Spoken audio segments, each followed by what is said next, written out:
Today I'm just going to go over setting up a workbook. I'm just making an example, a workbook to use as kind of an example workbook, but I figure it might be a good way as I'm building it to kind of show a few features of Excel, things that might be generally used in creating workbooks every day, depending on what you're using it for. A lot of times people will use it to manipulate data, and so this is a way to kind of show a few of the formulas and some of the formatting and tools in Excel. These might be things that you're familiar with already, and maybe they're not. So here we go. Let's open up Excel. And basically, my goal is to just create a quick sample data set to work with, so that I can use that as examples later on to show how to use addition or summing features or different formulas, calculations within Excel. So we'll start by just creating the header row. So what I want to do is create a small sales table. I want to show sales for the month of we'll say October. I just want a random sampling.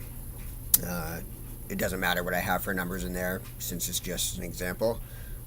So I'll start by creating a header, which will be a sales date, and then we'll say we'll call that order date actually. Date and order amount. And then we'll say discount amount, and we'll add a column. So you can insert a column by highlighting it, right clicking, and selecting insert. You can also do that with the shortcut key. I delete that. You can also do that with the shortcut key, Control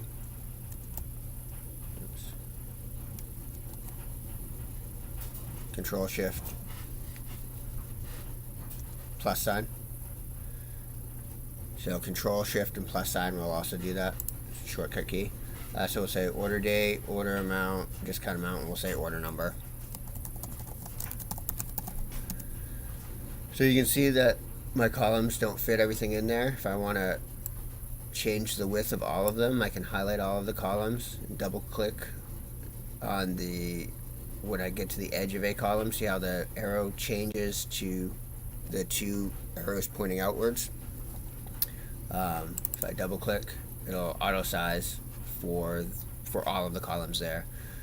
So with order date, I said at the beginning I want to do it between if I want to do the sales orders for a month, we'll say October.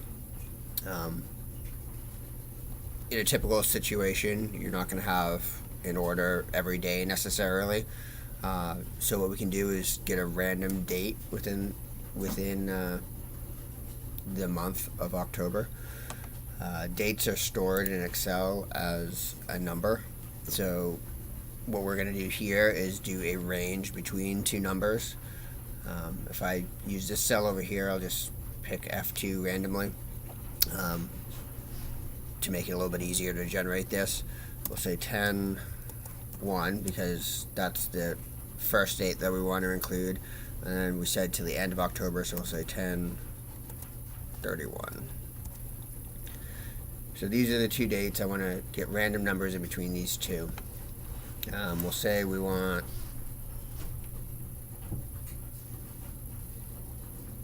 20 records or 19 records, so we'll go down to 20. If I want to put in values into a bunch of into a range of cells at one time, whatever I type into the formula bar here, and then hit Control Enter, it's going to enter into all of them.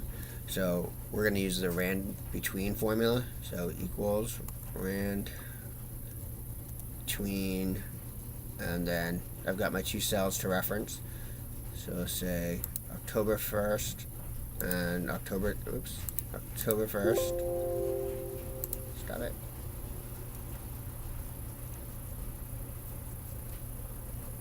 Hit escape. Equals rand between F1 and F3. One thing to note though, because these should be F2. One thing to note though, because these are going to be copied all the way down, we're going to want absolute references on these values, so that it will always point to cells F1, or I'm sorry, F2 and F3. So if we hit F4, once we're the function key 4, see how the $signs show up on both of those? So that means that anytime it's referencing in that, it's only going to reference those cells as opposed to changing the order as it goes down. So then we hit Control Enter, and you see how that populated for all of the cells. Because it's a random number, anytime I put any other number into, anytime I update anything on the worksheet, this is going to change. So if I type in here, for example, see all the dates change. It's because the formula is randomly generating each time. So what I need to do is copy and paste those values so it doesn't change. So we just highlight them all, hit Control C to copy, and then paste values. If you right click and you get your paste options, that 1, 2, 3 values. So instead of the formula rand between being copied each time, it's just the date that the formula generated. Now you see that I can type into anything and those numbers aren't changing. We don't need that. So I don't need these cells anymore. I can get rid of them. So for our discount, for the order amount, we'll say that I wanted to, we just want numbers. We'll say in this scenario, an order will be generally between $500 and $1,000. So we'll just do the same thing we did before. We don't have to do a specific range to reference because those numbers aren't, we already know it's going to be 500 and 1,000. And it's easier to do than the date numbers themselves. So we'll do equals and between 500 and 1,000, and then we hit Control Enter, and it fills in all of them. And we'll copy, paste values just like we did, and then we'll say we want to throw a discount on there as well.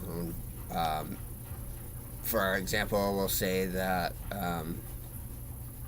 we'll say discount %. Make it a little bit easier to read. So we'll say that a customer could get a discount between 0% and 3% for whatever the reason. So we'll do the same thing.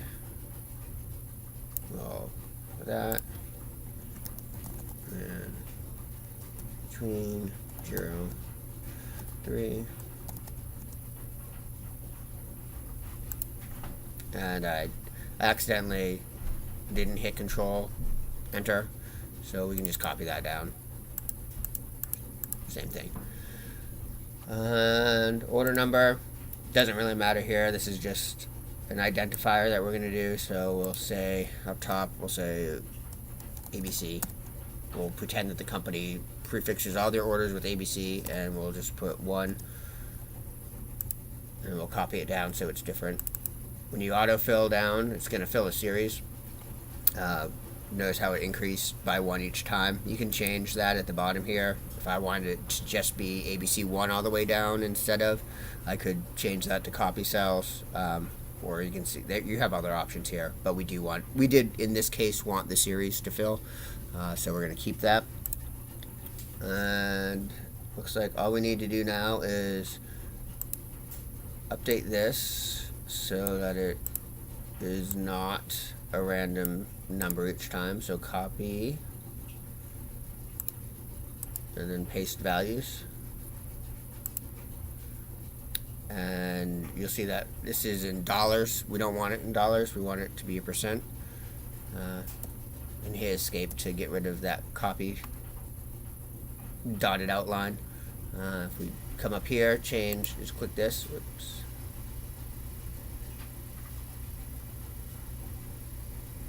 I'm going to run this again because it did the multiplication after the fact. So equals rand between 3, control enter, 0.03 enter.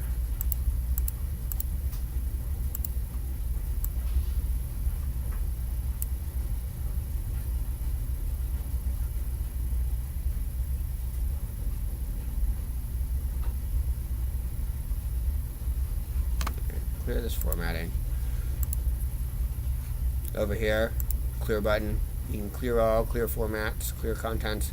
A lot of times, like in this case, if you need to clear the formats of a cell, the easiest way to do it or arrange is to click the clear formats. So let's figure out what we're doing wrong here. Rand between 0 and 3. Control enter. See, a special.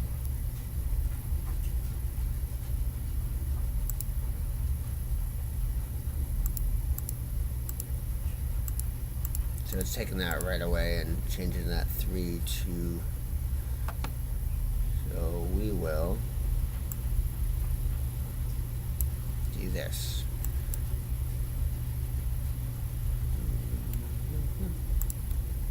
Control Z, Control Z. I want to get back to that rand between. Say times 0.01. So that works. There we go. So now it's, when we change it to percent, it should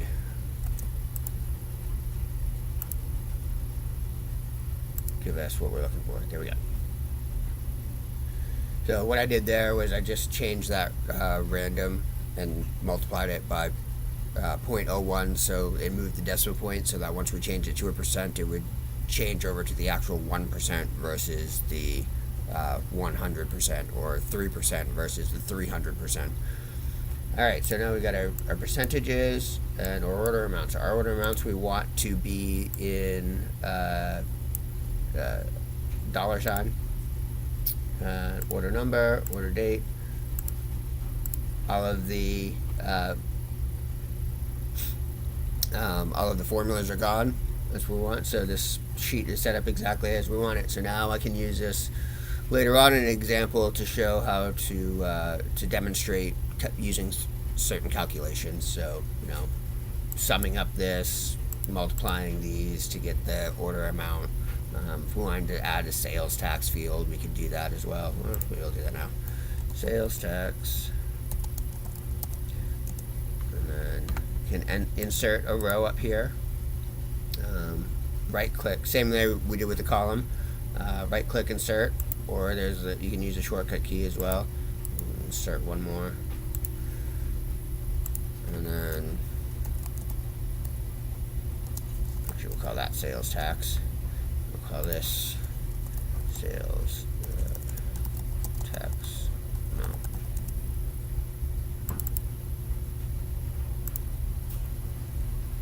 And we'll say it's 5.5%. 5.5. I don't know why that.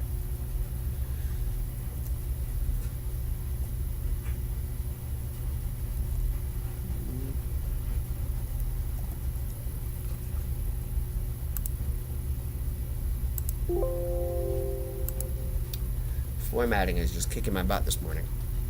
And then sales tax, and we got our tax amount. We can calculate that off that sales tax, and say discount amount. These will just be the columns that we're going to calculate in eventually.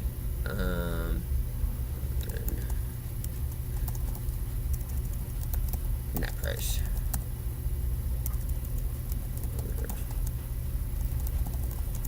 Yeah. And again, we can change these by double clicking on that border, and we'll save it. So what I want to do is I want to save it as a template. That way I can go back to it and it'll use over and over again. Easiest way to do that is to save as template. I like to use the hotkey F12. It automatically brings up the save as dialog box, so I can just save it to a folder. I'll just save it to my desktop for right now, and we'll call it order calculation. So that's file name, and like I said, I wanted to save it as a template. So I will select Excel template right here, and see how make note that this has changed. You by default they'll try to save it into your custom template folders, and this is helpful if you're going to access it a lot. In this case, I'm really only going to use it a couple times for examples, so I'm going to change that back. The reason I went to my desktop first is that I can easily just hit the back button and go to where I wanted it to go. Just hit save. And there we go. Now we got our order calculations template all set up. So if I close that, and I don't know why that's not on my desktop.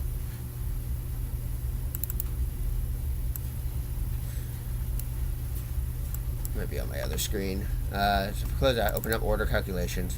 Just going to give you a quick example of how the template works well. You'll see that it opens up and automatically saves up to order calculations 1. This just means this is just a good indicator that I'm not actually in the template. So I can type whatever in here. If I hit save, Control S to save it, it'll automatically bring me to the save as. I can go to do my save as dialog box. Say I wanted to do that to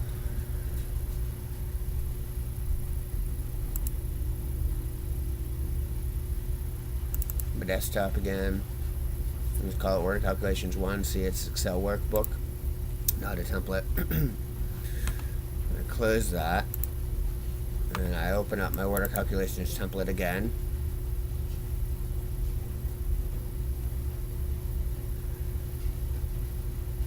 You will see that those changes aren't made. So that's basically setting up a workbook. I think we kind of just covered mostly random in between, and a little bit of formatting. So